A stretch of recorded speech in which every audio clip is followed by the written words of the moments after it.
Kamu harus berbicara layaknya seorang pemimpin, maka mimpimu akan menjadi kenyataan. Halo semuanya, nama saya Michael. Selamat datang di channel saya, Sikutu Buku. Kali ini saya akan bahas buku Bicara Itu Ada Seninya karya Oh Soo-yang. Sebelum kita mulai, buat kalian yang mau support channel ini agar terus berkarya, caranya gampang banget. Kalian cukup klik subscribe dan nyalakan loncengnya. Dukungan kalian membantu banget supaya kita bisa rutin posting dan bersama-sama belajar di channel ini. Buku ini membahas kalau menjadi pembicara yang baik itu bisa dipelajari dan bukan hanya ditentukan oleh bakat. Bagi dia, sebuah ucapan bisa disebut baik apabila bisa menggetarkan hati. Masalahnya, mayoritas orang tidak tahu bagaimana caranya dan mereka pikir itu adalah bakat dan keahlian yang tidak bisa diperbaiki. Ada contoh yang bagus. Di film The King's Speech, Raja George ke-6 dinobatkan sebagai raja di Inggris saat Perang Dunia Kedua. George mengalami kesulitan dalam berbicara dan selalu gagap. Itu yang membuat masyarakat Inggris tidak menyambut pidatonya dengan baik. Hingga akhirnya, dia berlatih keras dan berhasil mendeklarasikan pidato yang luar biasa seperti perang dengan Jerman. Pidatonya pada saat itu sangat menyentuh dan berperan besar dalam menyatukan rakyat Inggris untuk bersatu dalam Perang Dunia Kedua. Saya merangkumnya menjadi 3 hal penting dari buku ini. Pertama, memberikan kesan pertama yang baik.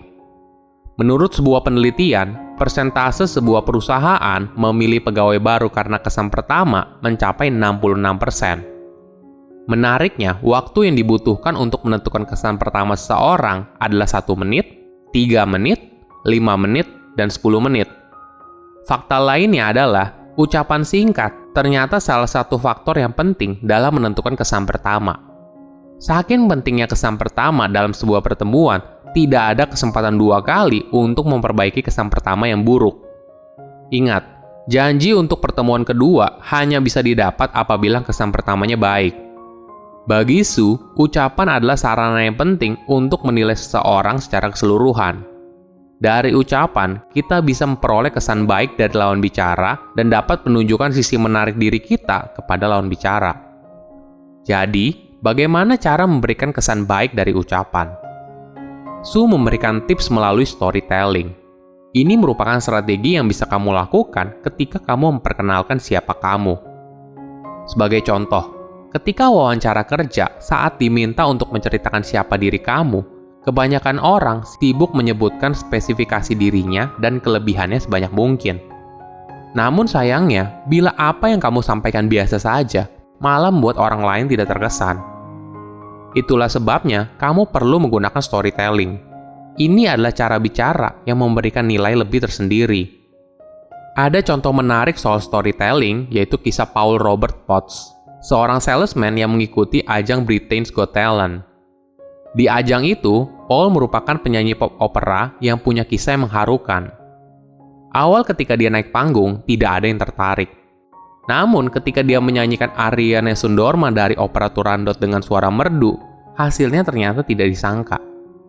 Ini adalah lagu yang dinyanyikan oleh Paul untuk berjuang melawan kanker, kecelakaan lalu lintas, pengucilan, dan kemiskinan.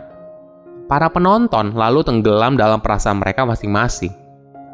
Kisahnya membuat para penonton menjadi terhanyut dan setiap kali mendengar nama Paul, kebanyakan orang langsung ingat perjuangan yang dilakukan oleh Paul untuk bisa sukses mengejar mimpinya menjadi penyanyi pop opera. Kedua, kenali dirimu dan kelebihannya.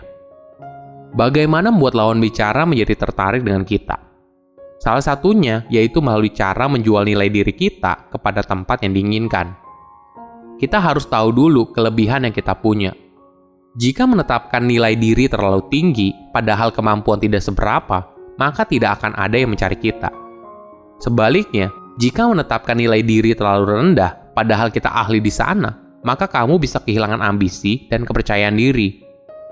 Sebagai speaking tutor, Su berani meminta honor yang lebih tinggi di bidang yang dia kuasai dan honor yang lebih rendah di bidang yang masih asing bagi dia.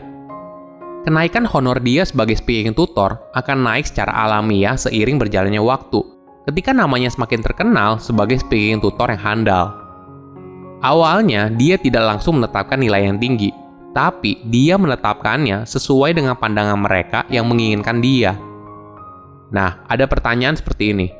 Apakah perlu banyak nilai lebih yang kita tonjolkan? Bagi Su, penting untuk menjadi orisinil karena keaslian ini yang membedakan kamu dengan orang lain ketika berbicara. Sebagai contoh, ketika Su mengajar kelas khusus wawancara kerja di sebuah universitas di daerah, seorang mahasiswi curhat kalau dia tidak tertarik dengan jurusan yang diambilnya sekarang. Dan itulah yang membuat nilainya kurang bagus. Padahal tahun depan dia sudah mau lulus dan takut tidak diterima kerja. Kemudian Su meminta dia untuk menceritakan kemampuannya. Ternyata, mahasiswa ini suka sekali dengan kosmetik. Dia sangat lancar ketika berbicara soal kosmetik, termasuk kelebihan dan kekurangan masing-masing produk. Bahkan, mahasiswa itu bisa menebak produk kosmetik apa yang dipakai oleh Su hanya dengan memperhatikan wajahnya. Su lalu menyarankan agar mahasiswa itu jangan berkecil hati, karena dia sudah melampaui kemampuan teman-temannya. Jika Su adalah pemimpin perusahaan kosmetik, pasti mahasiswa ini akan langsung dia rekrut. Su juga menyarankan agar fokus pada hal yang dia sukai dan jadikan itu sebagai keunikan dia saat wawancara. Benar saja, tidak lama setelah mahasiswa itu lulus kuliah, ternyata dia diterima bekerja di sebuah perusahaan kosmetik. Mereka yang setia pada kelebihan yang mereka miliki pasti akan menghasilkan banyak prestasi dalam pekerjaannya. Ketiga, memenangkan pembicaraan tanpa perkelahian. Apakah bisa kita memenangkan argumen tanpa perkelahian? Tentu saja bisa. Itu adalah cara diskusi secara intelektual. Kita bisa melatihnya melalui forum debat. Ada budaya yang menarik dari kaum Yahudi dikenal dengan nama kafruta. Orang Yahudi jarang mempelajari kitab suci Taurat seorang diri. Biasanya mereka berusaha mempelajari kitab ini secara berpasangan atau dikenal dengan metode kafruta. Di metode ini, pelajar secara berpasangan berusaha untuk memahami makna kalimat di dalam kitab itu dan berdiskusi bagaimana untuk menerapkannya dalam konteks yang lebih luas, misalnya dalam kehidupan mereka sehari-hari. Bukan cuma berpasangan, kadang mereka juga mempelajarinya dalam kelompok yang lebih besar. Budaya ini menjadi bagian yang tidak terpisahkan dalam tradisi orang Yahudi. Mungkin budaya inilah yang akhirnya membentuk cara berpikir yang konstruktif sehingga menghasilkan banyak pemikir hebat di dunia. Sebagai contoh, ada 22% peraih penghargaan Nobel berasal dari orang Yahudi. Mungkin perlu ditekankan, debat itu berbeda dengan cekcok pendapat. Untuk bisa berdebat dengan baik, kita tidak boleh hanya bersikeras dengan pendapat sendiri, tapi perlu mempertimbangkan pendapat orang lain. Semua ini hanya bisa kita lakukan apabila kita mau mendengarkan. Debat akan jadi kacau kalau semua orang ingin berbicara tapi tidak mau mendengar. Padahal, dengan kemampuan mendengarkan, kita bisa menang tanpa berkelahi dan bisa menghasilkan debat yang produktif untuk menemukan solusi baru yang lebih baik dari sebuah permasalahan. Kemampuan bicara yang baik bukanlah sebuah bakat, tapi sebuah keahlian yang bisa diasah. Kemampuan ini akan membantu kamu mencapai apa yang kamu inginkan dalam hidup. Silahkan komen di kolom komentar pelajaran apa yang kalian dapat ketika baca buku ini. Selain itu, komen juga mau buku apa lagi yang saya review di video berikutnya. Saya undur diri, jangan lupa subscribe channel YouTube Sikutu Buku. Bye-bye.